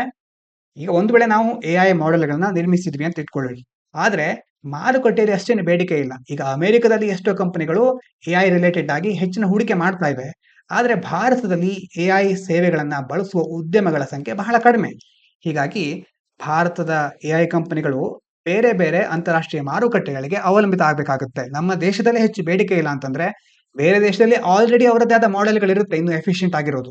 ನಮ್ಮ ದೇಶದಲ್ಲಿ ಮೊದಲು ಬೇಡಿಕೆ ಸೃಷ್ಟಿ ಆಗ್ಬೇಕು, ಅದರ ಕುರಿತಾಗಿ ಕ್ರಮಗಳನ್ನ ಕೈಗೊಳ್ಬೇಕು. ಇನ್ನು ಭಾರತ ಸರ್ಕಾರ ಎಐ ನೀತಿ ಮತ್ತೆ ಸಬ್ಸಿಡಿಗಳನ್ನ ತರ್ತಾ ಇದೆ. ಅದರ ಅರ್ಥ ಏನು? ಈ ಎಐ ಅನ್ನ ಡೆವಲಪ್ ಮಾಡ್ಲಿಕ್ಕೆ ಜಿಪಿಯು ಕ್ಲಸ್ಟರ್ ಅನ್ನ ಉಪಯೋಗಿಸ್ಲಿಕ್ಕೆ ಸಬ್ಸಿಡಿ ಕೊಡ್ತಾ ಇದೆ. ಆದ್ರೆ ಒಂದು ಪ್ರಶ್ನೆ ಬರುತ್ತೆ, ಈ ಸಬ್ಸಿಡಿಯನ್ನ ಎಲ್ಲಿ ಮತ್ತೆ ಹೇಗೆ ಉಪಯೋಗಿಸ್ತಾರೆ? ಅಂದ್ರೆ ಯಾವ ರೀತಿ ಇದನ್ನ ಉಪಯೋಗಿಸ್ಕೋಬೇಕು? ಈಗ ದೊಡ್ಡ ಎಐ ಮಾಡೆಲ್ ನ ನಿರ್ಮಿಸುವ ಬದಲು ನಾವೇನ್ ಮಾಡ್ಬೇಕು? ಭಾರತೀಯ ಭಾಷೆಗಳಿಗೆ ಸಂಬಂಧಿಸಿದ ಹಾಗೆ ಇಂಡಿಕ್ ಲ್ಯಾಂಗ್ವೇಜ್ ಅಂತ ಕರೀತೇವೆ, ಅದನ್ನ ಬೆಂಬಲಿಸುವಂತ ಎಐ ಯೋಜನೆಗಳಿಗೆ ಹೆಚ್ಚು ಪ್ರಾಧಾನ್ಯತೆ ನೀಡಿದ್ರೆ ಅದು ಹೆಚ್ಚು ನಮಗೆ ಲಾಭದಾಯಕ. ಯಾಕೆಂತಂದ್ರೆ ಬೇರೆ ಕಂಪನಿಗಳು ಇದನ್ನ ಮಾಡ್ತಾ ಇಲ್ಲ. ಮತ್ತೆ ನಮ್ಮ ಸ್ಥಳೀಯ ಇಂಡಿಜಿನಸ್ ಆಗಿ ಸ್ವದೇಶೀಯವಾದ ಒಂದು ತಂತ್ರಜ್ಞಾನದಿಂದ ಹೆಚ್ಚು ಜನರು ಅದನ್ನು ಉಪಯೋಗಿಸಲಿಕ್ಕೆ ಸಾಧ್ಯ ಆಗುತ್ತೆ.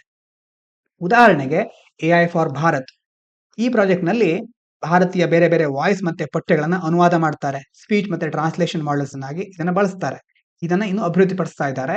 ಹಾಗೆ ಈ ರೀತಿಯಾದ ಒಂದು ಬಳಕೆ ಮಾಡ್ಲಿಕ್ಕೆ ಹೊರಟ್ರೆ ಅದರಿಂದ ನಮಗೆ ಉಪಯೋಗ ಆಗುತ್ತೆ. ಕಂಪ್ಲೀಟ್ ಆಗಿ ಹೊಸ ಮಾಡೆಲ್ ಅನ್ನು ತಯಾರು ಮಾಡ್ತೇನೆ ಅಂತ ಕೂತ್ರೆ ಬೇರೆ ಬೇರೆ ಲಿಮಿಟೇಷನ್ಸ್ ಗಳಿದೆ.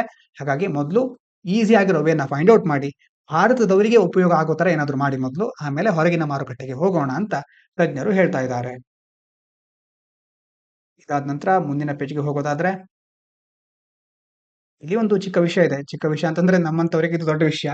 New website for CSC prelims registration has errors applicants. ಎಷ್ಟೋ ಜನ ಅಪ್ಲೈ ಮಾಡ್ತಾ ಇದ್ದಾರೆ, ಆದ್ರೆ ಆ ವೆಬ್ಸೈಟ್ ನಲ್ಲಿ, ಮುಖ್ಯವಾಗಿ ಸಿವಿಲ್ ಸರ್ವಿಸ್ ಎಕ್ಸಾಮಿಗೆ, UPSC IAS ಪರೀಕ್ಷೆಗೆ ಅಪ್ಲೈ ಮಾಡೋ ವೆಬ್ಸೈಟ್ ನಲ್ಲಿ ಎಷ್ಟು ತಪ್ಪುಗಳಿದೆ, ಎರರ್ಸ್ ಇದೆ. ಅದೇ ರೀತಿ OTP ಬರ್ಬೇಕಲ್ವಾ, OTP ಸರಿಯಾಗಿ ಬರ್ತಾ ಇಲ್ಲ. ಹಾಗಾಗಿ ಎಷ್ಟೋ ಸಮಸ್ಯೆಗಳು ಎದುರಿಸ್ತಾ ಇದ್ದಾರೆ. ಎಷ್ಟೋ ಜನ ಪದೇ ಪದೇ ಸರ್ವರ್ ಬಿಸಿ ಅಂತ ಸಮಸ್ಯೆಗಳನ್ನ ಎದುರಿಸ್ತಾ ಇದ್ದಾರೆ. ಅಂದ್ರೆ UPSC ಯಾಕೆ ಇದನ್ನ ಇಂಟ್ರೊಡ್ಯೂಸ್ ಮಾಡಿದೆ ಅಂತಂದ್ರೆ, ಪೂಜಾ ಕೇಡ್ಕರ್ ಅವರ ಕೇಸ್ನಿಂದಾಗಿ ಹೊಸ ಒಂದು ಮಾದರಿಯನ್ನ ಪರಿಚಯಿಸ್ತಾ ಇದೆ. ಆದ್ರೆ ಇದರಿಂದಾಗಿ ಎಷ್ಟೋ ಲಕ್ಷಾಂತರ ವಿದ್ಯಾರ್ಥಿಗಳು ಹೆಚ್ಚು ಸಮಸ್ಯೆನ ಎದುರಿಸಬೇಕಾಗಿದೆ ಅಂತ ಇದರಲ್ಲಿ ಹೇಳ್ತಾ ಇದ್ದಾರೆ. ಕೆಲವೊಂದು ಸ್ಪೆಲ್ಲಿಂಗ್ ಮಿಸ್ಟೇಕ್ಸ್ ಇದೆ, ಯೂನಿವರ್ಸಿಟಿ ಮತ್ತೆ ಕ್ಯಾರೆಕ್ಟರ್ಸ್, ಈ ತರ ಎಷ್ಟೋ ಸ್ಪೆಲ್ಲಿಂಗ್ ಮಿಸ್ಟೇಕ್ಸ್ ಸಹ ಇದೆ. ಮತ್ತೆ ತಾಂತ್ರಿಕ ದೋಷಗಳು ಹೆಚ್ಚು ಕಂಡು ಬರ್ತಾ ಇದೆ. ಹಾಗಾಗಿ ಎಷ್ಟೋ ಜನ UPSC ಅವರು ಈಗ ಅಪ್ಲಿಕೇಶನ್ ಹಾಕುವಂತಹ ಒಂದು ಏನಾಯ್ತು ಇಲ್ವಾ, ಗಡುವು ಇದೆಯಲ್ವಾ, ಅದನ್ನ ವಿಸ್ತರಿಸಬೇಕು ಅಂತ ಮನವಿ ಮಾಡ್ಕೊಳ್ತಾ ಇದ್ದಾರೆ. ಇದಾದ ನಂತರ ಮುಂದೆ ಮುಖ್ಯವಾದ ವಿಷಯ ಯಾವುದು ಕಾಣಿಸ್ತಾ ಇಲ್ಲ. ಮುಂದಿನ ಪೇಜ್ಗೆ ಹೋಗೋಣ. ವರ್ಡ್ ನಲ್ಲಿ ಮೊದಲೇ ಹೇಳಿದಾಗೆ ಟ್ರಂಪ್ ಅವರ ಬಗ್ಗೆ ಬೇರೆ ಬೇರೆ ಸುದ್ದಿಗಳಿದೆ. ಗಾಜಾವನ್ನ ತೆಗೆದುಕೊಳ್ಳಿಕ್ಕೆ ಅವರು ನೋಡ್ತಾ ಇದ್ದಾರೆ. ಇಸ್ರೇಲ್ ಸಹ ಸಪೋರ್ಟ್ ಮಾಡ್ತಾ ಇದೆ. ಮುಂದೆ ಯಾವ ರೀತಿ ಕ್ರಮಗಳನ್ನು ಕೈಗೊಳ್ತಾರೆ ಅಂತ ಕಾದು ನೋಡ್ಬೇಕು. ಇನ್ನು ಬೇರೆ ಬೇರೆ ವಿಮಾನಗಳನ್ನ ಕಳಿಸುವ ಮೂಲಕ ಇಲ್ಲಿಗಲ್ ಇಮಿಗ್ರೆಂಟ್ಸ್ ಗಳನ್ನ ವಾಪಸ್ ಕಳಿಸ್ತಾ ಇದ್ದಾರೆ. ಮತ್ತೆ ಪನಾಮಾ ಸಂಬಂಧಪಟ್ಟ ಹಾಗೆ ಟ್ರಂಪ್ ಅವರು ಸ್ಟಾರ್ಟಿಂಗ್ ಬಂದ ತಕ್ಷಣ ಪನಾಮಾ ಅಮೆರಿಕಕ್ಕೆ ಸೇರ್ಬೇಕು, ಅದನ್ನ ವ್ಯವಸ್ಥೆನ ನಾವು ನೋಡ್ಕೊಳ್ತೇವೆ ಅಂತ ಹೇಳ್ತಿದ್ರು. ಆದ್ರೆ ಪನಾಮಾದವರು ಇಲ್ಲ, ಅದು ನಮ್ಮದೇ ಸ್ವಂತವಾದಂತಹ ಒಂದು ಸರ್ಕಾರ ಇದೆ, ಅದನ್ನ ನಾವೇ ನೋಡ್ಕೊಳ್ತೀವಿ ಅಂತ ಹೇಳ್ತಿದ್ದಾರೆ ಅವರು. ಹೀಗಾಗಿ ಆ ಒಂದು ಜಗಳ ಮುಂದುವರಿತಾನೆ ಇದೆ. ಸ್ಪೋರ್ಟ್ಸ್ ಬಗ್ಗೆ ನೋಡೋದಾದ್ರೆ ಮುಖ್ಯವಾದ ವಿಷಯಗಳು ಯಾವುದೂ ಇಲ್ಲ. ಇನ್ನು ಮುಂದಿನ ವಿಷಯ ಸ್ಪೋರ್ಟ್ಸ್ ಸಹ ಇದೆ, ಇದರಲ್ಲಿ ಅಡ್ವರ್ಟೈಸ್ಮೆಂಟ್ ಮುಂದುವರಿತಾ ಇದೆ. ಕೊನೆಯದಾಗಿ ಸೈನ್ಸ್ ಬಗ್ಗೆ ಏನು ಹೇಳಿದ್ದಾರೆ, ಕೆಲವು ಪಾಯಿಂಟ್ ಇದೆ, ಇದನ್ನ ನಾನು ಜಸ್ಟ್ ವಿವರಿಸ್ಬಿಡ್ತೇನೆ ಇಲ್ಲೇ. India has highly fragmented market with many small unorganised labs. ಇದು ಮುಖ್ಯವಾಗಿ ಲ್ಯಾಬೋರೇಟರಿಗಳು, ಡಯಾಗ್ನೋಸಿಸ್ ಅಂತ ಹೇಳ್ತಾರಲ್ವಾ, ಅದ್ರ ಬಗ್ಗೆ ಇದೆ. ನೀವು ಯಾವುದೇ ಒಂದು ಡಾಕ್ಟರ್ ಹತ್ರ ಹೋದ್ರೆ ಈಗಿನ ಕಾಲದಲ್ಲಿ ಒಂದು ಚೆಕಪ್ ಮಾಡಿಸ್ಕೊಳ್ಳಿ, ಒಂದು ಟೆಸ್ಟ್ ಮಾಡಿಸ್ಕೊಳ್ಳಿ ಅಂತ ಹಲವಾರು ಲೀಸ್ಟ್ ಗಳನ್ನ ಬರೆದು ಕೊಡ್ತಾರೆ. ನೀವು ಅವಾಗ ಏನ್ ಮಾಡ್ತೀರಿ, ಒಂದು ಟೆಸ್ಟಿಂಗ್ ಸೆಂಟರ್ಗೆ ಹೋಗ್ತೀರಿ. ಆ ಟೆಸ್ಟಿಂಗ್ ಸೆಂಟರ್ಗಳು ಮತ್ತೆ ಡಯಾಗ್ನೋಸ್ಟಿಕ್ ಬೇರೆ ಬೇರೆ ಸೆಂಟರ್ಗಳು ಇರುತ್ತವಲ್ವಾ, ಅದ್ರ ಬಗ್ಗೆ ಹೇಳ್ತಾ ಇದ್ದಾರೆ. ಭಾರತದಲ್ಲಿ ಚಿಕ್ಕದಾದಂತಹ ಎಷ್ಟೋ ಅನ್ಆರ್ಗನೈಸ್ಡ್ ಲ್ಯಾಬ್ಸ್ಗಳಿದೆ, largely not accredited and following uneven quality standards. ಆದ್ರೆ ಇಷ್ಟು ದೊಡ್ಡ ಮಟ್ಟದಲ್ಲಿ ಇದ್ರೂ ಸಹ ಅವುಗಳ ಸಂಖ್ಯೆ, ಅವರು ಸರಿಯಾದ ವಿಧಾನಗಳನ್ನಾಗ್ಲಿ ಸ್ಟ್ಯಾಂಡರ್ಡ್ಗಳನ್ನ ಫಾಲೋ ಮಾಡ್ತಾ ಇಲ್ಲ. Some reports are issued with signatures obtained in exchange for money. ಈಗ ಒಂದು ಲ್ಯಾಬ್ ಅವರು ಒಂದು ಪ್ರಮಾಣ ಪತ್ರವನ್ನು ಹಾಕಿರ್ತಾರೆ ಅಲ್ವಾ, ಹೋದ ತಕ್ಷಣ ನಿಮಗೆ ಕಾಣೋ ತರ ಒಂದು, ಅಂತಂದ್ರೆ ಈ ಎಲ್ಲ ಒಂದು ಟೆಸ್ಟಿಂಗ್ ಮಾಡ್ಲಿಕ್ಕೆ ನಮ್ಮ ಹತ್ರ ಅಧಿಕಾರ ಇದೆ ಅಥವಾ ನಾವು ಇದರಲ್ಲಿ ಪರಿಣಿತರಾಗಿದ್ದೇವೆ ಅಂತ ಅದೆಲ್ಲ ಬರ್ಕೊಂಡಿರುತ್ತೆ ಅದರಲ್ಲಿ. ಎಷ್ಟೋ ಪ್ರಮಾಣ ಪತ್ರಗಳು ಏನಾಗಿರುತ್ತೆ, ಲಂಚ ಕೊಟ್ಟ ಮೂಲಕ ಪಡ್ಕೊಂಡು ಆಗಿರುತ್ತೆ. ಹಾಗಾಗಿ ಮತ್ತೆ ಅದಾದ್ಮೇಲೆ ಇನ್ನೊಂದೇನು, ಘೋಸ್ಟ್ ಎಂಪ್ಲಾಯ್ಸ್ ಅಂಡ್ ಡಾಕ್ಟರ್ಸ್ ಅಂತಂದ್ರೆ ಸರಿಯಾದ ವೈದ್ಯರಲ್ಲ, ಯಾರ್ಯಾರೋ ತಂದು ಅವರ ಮೂಲಕ ಏನ್ ಮಾಡ್ತಾರೆ, ಚಿಕಿತ್ಸೆಗಳನ್ನು ನಡೆಸ್ತಾರೆ. ಹಾಗಾಗಿ ಈ ಸಮಸ್ಯೆ ಇನ್ನೂ ಹೆಚ್ಚಿಕೊಂಡು ಬರ್ತಾ ಇದೆ. ಕೆಲವು ರಾಜ್ಯಗಳಲ್ಲಿ ಏನ್ ಮಾಡ್ತಾ ಇದ್ದಾರೆ, ಪ್ರೈಸ್ ತುಂಬಾ ಹೆಚ್ಚಾಗಿರುತ್ತೆ ಎಷ್ಟೋ ಕಡೆ. ಅದನ್ನ ನಿವಾರಿಸಲಿಕ್ಕೆ, ಆ ಒಂದು ಹೆಚ್ಚಿನ ಹಣಕಾಸಿನ ಸಹ ಸಮಸ್ಯೆ ನಿವಾರಿಸಲಿಕ್ಕೆ ಎಷ್ಟು ರಾಜ್ಯಗಳು ಪ್ರಯತ್ನ ಪಡ್ತಾ ಇದೆ. ಮತ್ತೆ ಬೇರೆ ಬೇರೆ ಅಂಕಿಅಂಶಗಳನ್ನ ಕೊಟ್ಟಿದ್ದಾರೆ. ಕೇರಳದೊಂದು ಯೋಜನೆ ನೋಡ್ಕೊಳ್ಳಿ, Kerala has Aardram mission which provides basic laboratory test at nominal rates. ಇದನ್ನ ಎಲ್ಲಾದ್ರೂ ಯೂಸ್ ಮಾಡ್ಕೊಳ್ಳಿ. ಆರ್ದ್ರಂ ಮಿಷನ್ ಇದೇನ್ ಮಾಡುತ್ತೆ, ಬೇಸಿಕ್ ಲ್ಯಾಬೊರೇಟರಿ ಟೆಸ್ಟ್ಗಳಿರುತ್ತಲ್ವಾ, ಇದನ್ನ ಕಡಿಮೆ ಬೆಲೆಯಲ್ಲಿ ಪ್ರೊವೈಡ್ ಮಾಡುತ್ತೆ. ಹಾಗಾಗಿ ಇವಿಷ್ಟು ಇದರಿಂದ ತಿಳ್ಕೊಬೇಕಾದಂತ ಅಂಶಗಳು. ಎಕ್ಸ್ಟೆಂಡ್ ಕಾಂಟೆಕ್ಸ್ಟ್ ಅಲ್ಲಿ ಏನಿದೆ, ಅಪಾಯಿಂಟ್ಮೆಂಟ್ ಆಫ್ ಆಡ್ ಹಾಕ್ ಜಡ್ಜಸ್ ಟು ಹೈಕೋರ್ಟ್ಸ್. ಇದು ಏನು ಹಾಗಾದ್ರೆ ಅಂತ ಫೈನಲ್ ಆಗಿ ನೋಡ್ಬಿಡೋಣ. ಆಡ್ ಹಾಕ್ ಅಂತಂದ್ರೆ ತಾತ್ಕಾಲಿಕವಾಗಿ ನೇಮಿಸ್ತಾರಲ್ವಾ ಅಂಥ ನ್ಯಾಯಾಧೀಶರು. ಈಗ ಹೈಕೋರ್ಟ್ ನಲ್ಲಿ ಅವರನ್ನು ಹೇಗೆ ನೇಮಿಸ್ತಾರೆ ಅನ್ನೋದ್ರ ಬಗ್ಗೆ ಕೆಲವು ಮಾಹಿತಿ ಇದೆ. ಅದರಲ್ಲಿ ನಾವು ತಿಳ್ಕೊಬೇಕಾಗಿರೋದು, ಭಾರತದ ಸಂವಿಧಾನದ 224A ವಿಧಿ ಅಡಿಯಲ್ಲಿ ಹೇಗೆ ಅವರನ್ನು ನೇಮಿಸಬೇಕು ಅನ್ನೋದನ್ನ ಹೇಳಿದ್ದಾರೆ. ಇದು ಮುಖ್ಯವಾಗಿ ಹೈಕೋರ್ಟ್ಗೆ ಸಂಬಂಧಪಟ್ಟದ್ದು. ಮುಖ್ಯವಾಗಿ ಇದನ್ನ ತಂದಿದ್ದು 1963ರ ಸಂವಿಧಾನದ 15ನೇ ತಿದ್ದುಪಡಿ ಅಂಡರಲ್ಲಿ ಈ ಒಂದು ವಿಧಿನ ತರ್ತಾರೆ. ಇದರ ಪ್ರಕಾರ ನಿವೃತ್ತ ನ್ಯಾಯಾಧೀಶರನ್ನ ತಾತ್ಕಾಲಿಕವಾಗಿ ಹೈಕೋರ್ಟ್ಗೆ ನೇಮಕ ಮಾಡಬಹುದು. ಈ ನೇಮಕಾತಿಗೆ ಮುಖ್ಯವಾಗಿ ಈ ನ್ಯಾಯಾಧೀಶರು ಇರ್ತಾರಲ್ವಾ, ಅವರ ಒಪ್ಪಿಗೆ ಬೇಕು, ಮತ್ತೆ ರಾಷ್ಟ್ರಪತಿಗಳ ಅನುಮೋದನೆ ಬೇಕು. ಅದೇ ರೀತಿ ಇವರಿಗೆ ರಾಷ್ಟ್ರಪತಿಗಳ ಆದೇಶದ ಪ್ರಕಾರ ಭತ್ಯೆ, ಅಲೋವೆನ್ಸ್ ಮತ್ತೆ ಬೇರೆ ಬೇರೆ ಅವರಿಗೆ ಬೇಕಾಗಿದ್ದ ವ್ಯವಸ್ಥೆಗಳನ್ನ ಮಾಡಲಾಗುತ್ತೆ. ಈ ನ್ಯಾಯಾಧೀಶರು ಹೈಕೋರ್ಟ್ ನಲ್ಲಿ ಕೆಲಸ ಮಾಡುವಾಗ ಪ್ರಸ್ತುತವಾಗಿ ಬೇರೆ ನ್ಯಾಯಾಧೀಶರು ಇರ್ತಾರಲ್ವಾ, ಅವರಷ್ಟೇ ಅಧಿಕಾರ, ಹಕ್ಕುಗಳು ಮತ್ತೆ ನಿರ್ಧಾರವನ್ನು ತೆಗೆದುಕೊಳ್ಳುವಂತ ಸಾಮರ್ಥ್ಯವನ್ನು ಹೊಂದಿರ್ತಾರೆ. ಯಾಕೆ ಈ ಒಂದು ಪ್ರಶ್ನೆ ಬಂದಿದೆ, 62 ಲಕ್ಷ ಪ್ರಕರಣಗಳು ಹೈಕೋರ್ಟ್ ನಲ್ಲಿ ಬಾಕಿ ಇದೆ ಅಂತಂದ್ರೆ ಇರೋ ಜಡ್ಜಸ್ಗಳು ಸಾಕಾಗ್ತಾ ಇಲ್ಲ. ಹಾಗಾಗಿ ಮತ್ತೆ ತಾತ್ಕಾಲಿಕವಾಗಿ ಬೇರೆ ಜಡ್ಜಸ್ಗಳನ್ನ ನೇಮಿಸ್ತಾ ಇದ್ದಾರೆ. ಆಡ್ ಹಾಕ್ ಜಡ್ಜಸ್ ಯಾಕೆ ಬೇಕು, ಅಷ್ಟು ಪೆಂಡಿಂಗ್ ಇದೆ ಕೇಸಸ್ಗಳು. ಹಾಗಾಗಿ ತಾತ್ಕಾಲಿಕವಾಗಿ ಈಗಾಗಲೇ ರಿಟೈರ್ಡ್ ಆಗಿರೋರನ್ನು ಸಹ ಮತ್ತೆ ನೇಮಿಸ್ಕೊಳ್ತಾ ಇದ್ದಾರೆ. ಇನ್ನು ನಿಮಗೋಸ್ಕರ ಒಂದು ಕ್ವಶನ್ ಇದೆ. Under the Indian constitution, concentration of wealth violates ಯಾವುದು, ರೈಟ್ ಟು ಇಕ್ವಾಲಿಟಿನ, DPSPನ, ರೈಟ್ ಟು ಫ್ರೀಡಮ್ ಅಥವಾ ಕಾನ್ಸೆಪ್ಟ್ ಆಫ್ ವೆಲ್ಫೇರ್, ಯಾವುದು ಇದರಲ್ಲಿ ಹಾಗಾದ್ರೆ ಅಂತ ಕಮೆಂಟ್ ಮಾಡಿ ತಿಳಿಸಿ. ಇದಾದ್ಮೇಲೆ ಮೇನ್ಸ್ ಕ್ವಶನ್ ಯಾಕೆ ಇಂಗ್ಲಿಷ್ ನಲ್ಲಿ ಇದೆ ಅಂತಂದ್ರೆ ಪರೀಕ್ಷೆಯಲ್ಲಿ ಬರೋದು ಇಂಗ್ಲಿಷ್ ನಲ್ಲೇ ಕ್ವಶನ್ಗಳು. ಹಾಗಾಗಿ ನೀವು ಕ್ವಶನ್ಗಳನ್ನ ಪದೇ ನೋಡ್ತಾ ಇರಲಿ ಅಂತ ಇಂಗ್ಲಿಷ್ ನಲ್ಲೇ ಕೊಟ್ಟಿರ್ತೇವೆ. Discuss the impact of delayed SO2 emission norms for thermal power plants on public health and environment. SO2 emission norms ಗಳನ್ನ, ಆ ರೂಲ್ಸ್ ಗಳನ್ನ ಪದೇ ಡಿಲೇ ಮಾಡ್ತಾ ಇದ್ದಾರೆ. ಇದರಿಂದ ಪಬ್ಲಿಕ್ ಹೆಲ್ತ್ ಮತ್ತೆ ಎನ್ವೈರ್ಮೆಂಟ್ ಮೇಲೆ ಯಾವ ತರ ಇಂಪ್ಯಾಕ್ಟ್ ಆಗಬಹುದು. Suggest measures for balancing environmental regulations, energy and economic needs. ಇನ್ನು ಅದಕ್ಕೆ ಯಾವ ರೀತಿ ಪರಿಹಾರ ಕ್ರಮಗಳನ್ನು ಕೈಗೊಳ್ಳಬಹುದು ಅನ್ನೋದನ್ನ ಸಜೆಸ್ಟ್ ಮಾಡಿ. ಮುಖ್ಯವಾಗಿ ಎನ್ವೈರ್ಮೆಂಟ್ ಮತ್ತೆ ಎನರ್ಜಿ, ಎಕಾನಮಿ ಎಲ್ಲವನ್ನ ಸಹ ಬ್ಯಾಲೆನ್ಸ್ ಮಾಡಬೇಕು. ಆ ತರ ಕ್ರಮಗಳು ಯಾವುದಿರುತ್ತೆ ಅನ್ನೋದನ್ನ ನೀವು ಡಿಸ್ಕಸ್ ಮಾಡಿ ಅಂತ ಹೇಳ್ತಾ ಇದ್ದಾರೆ. ಹಾಗಾಗಿ ಇವಿಷ್ಟು ಇವತ್ತಿನ ಮುಖ್ಯಾಂಶಗಳು. ಇಷ್ಟು ಹೊತ್ತಿನ ತನಕ ಕೇಳಿದ ಎಲ್ಲರಿಗೂ ಧನ್ಯವಾದಗಳು. ಕನ್ನಡ PDF ಅನ್ನ ಟೆಲಿಗ್ರಾಮ್ ಚಾನಲ್ ಹಾಕಿರ್ತೇವೆ. ಪಾಂಚಜನ್ಯ IAS ಟೆಲಿಗ್ರಾಮ್ ಚಾನಲ್ಗೆ ಹೋಗಿ ಡೌನ್ಲೋಡ್ ಮಾಡ್ಕೋಬಹುದು. ಎಲ್ಲರಿಗೂ ಧನ್ಯವಾದಗಳು. ಇದು ಪಾಂಚಜನ್ಯ IAS.